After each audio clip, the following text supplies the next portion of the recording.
Good afternoon, ladies and gentlemen. Welcome back to another episode here on European Confessions. The following story that we are going to be listening to, it comes from a translation of a message that I received. The translation reads like this. Hello, my brother, how are you? Can you please post my own story as hidden identity? Well, my brother, I want to confess that I ended up deceiving my own girlfriend, and me deceiving her. Partly it was because she was there for me when I started this thing of me wanting to become a ritualist. Whenever me and her would have a discussion about this thing of blood, money, and sacrifices, as for her, she had made it clear to me that she was willing to sacrifice even her own womb, because she was saying, what is the purpose of me having a womb when I am poor like this? Well, my brother, when the time came, I lied to her that the traditional healer said that he was willing to purchase a womb for a price. But me and this traditional healer, we knew everything that we were doing.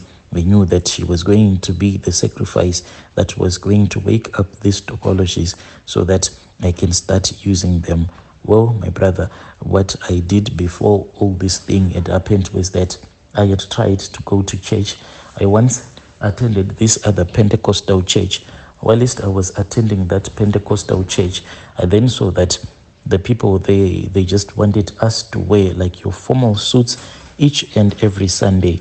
You have to wear a different formal suit, and if you would not wear another formal suit, they will say that this means that God is not blessing you. So I was always in competition, and I was always working, never having any rest. I felt really disappointed.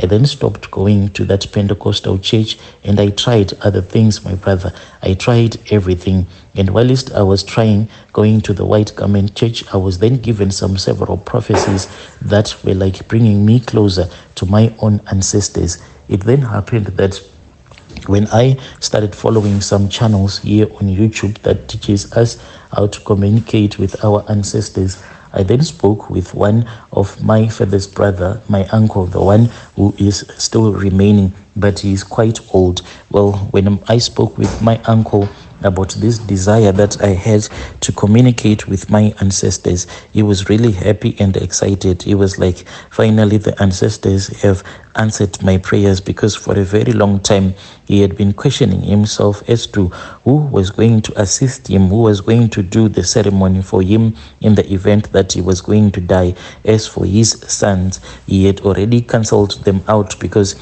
they no longer do those ceremonies, or they don't respect their ancestors anymore. So he was really glad when I told him that I wanted to follow the ways of my grandfather, the ways of my forefathers.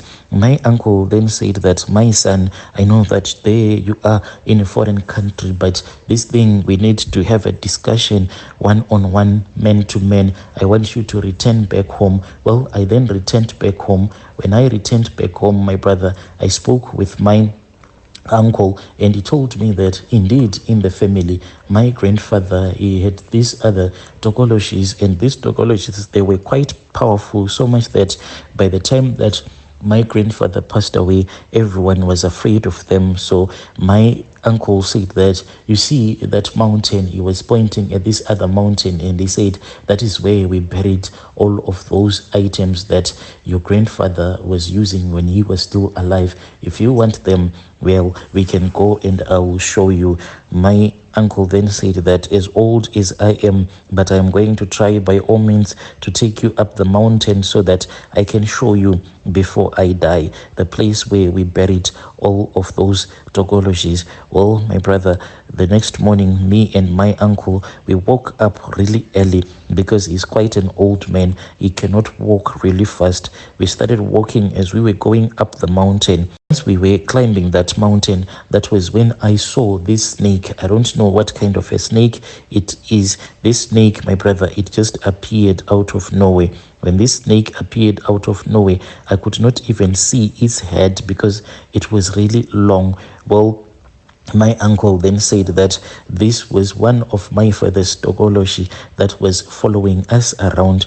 We then finally arrived at the place where he pointed at this other rock and he said that right there, go and just stand right next to that rock. I then went to the place where he had pointed, and as I was standing there, I felt that the soil, it was soft, it was different from the surrounding area. He then asked me if I was feeling that the soil was soft, and I said yes. He then said that that is the place where we buried all of those evil charms that my father used. Well, I then started removing the stones, and he said that with your hands you won't be able to get to those evil charms. You need to use some tools, because when they were packing the stones, they made sure that they packed the stones so that no one will be able to remove them again. So I had to get some special tools.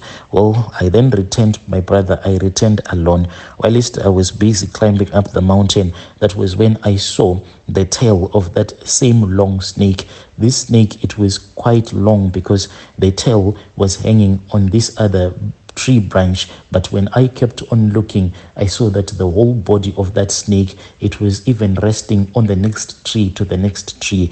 I tried to search for its head, but I could not see the head at all. That is how tall, that is how long this snake was. But my brother, I knew what I wanted in life. I kept on digging and digging until I finally arrived at this other place where I saw that there were two skulls. These skulls, even up until today, I do not understand if these skulls are human skulls or if they are monkey skulls. I took those skulls and this other bag that contained a lot of charms. My brother, when I showed all of these things to my uncle, he said, "Are you sure that you want these things?" I said that I was willing to carry on with my grandfather's rituals, following his covenants and all the rules that he did with the dark world. I then returned back to the foreign country where I was staying with this girlfriend of mine who is a local. When I returned, she was excited because she saw me with all of these magical items, and she said that definitely I can now see that we are about to get rich. I then spoke with this other man. This was after I had spoken with my grandfather in my dream, and I said, "Grandpa, I want you to assist me so that you can show me a traditional healer who will be able to assist me, because I want to follow all of those things that you were doing when you were still alive." I then met up with a man who started assisting me. The man then said that blood was needed. We had to get some blood, and this blood was supposed to be placed on top of those two skulls so that they can start living again, and they can only start living if human blood was poured on top of them. Well, my brother, the blood that was needed, the only place where we were supposed to get it, it was from that same beautiful lady who had loved me all of these years, the one who had said that she was willing to do these rituals with me. I then returned back to her and I lied to her. I then said that, "Well, you see, my love, I have spoken with the healer.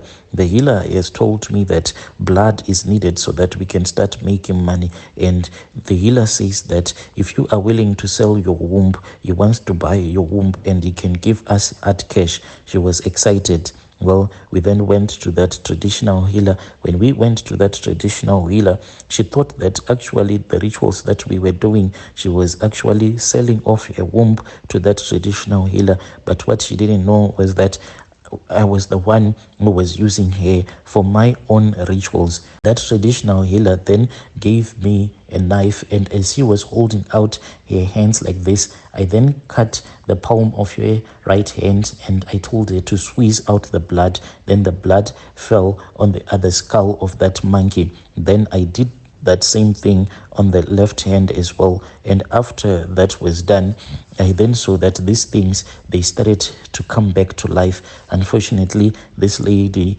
then passed away after I had used her for all of those rituals. This thing that I did, my brother, I am not even proud of all the things that I did. I feel so much guilt about the things that I did to this woman who loved me a lot. Dear listeners, right there was a narration of a confession that I received. It was sent to me by one of our dear brothers. Yo.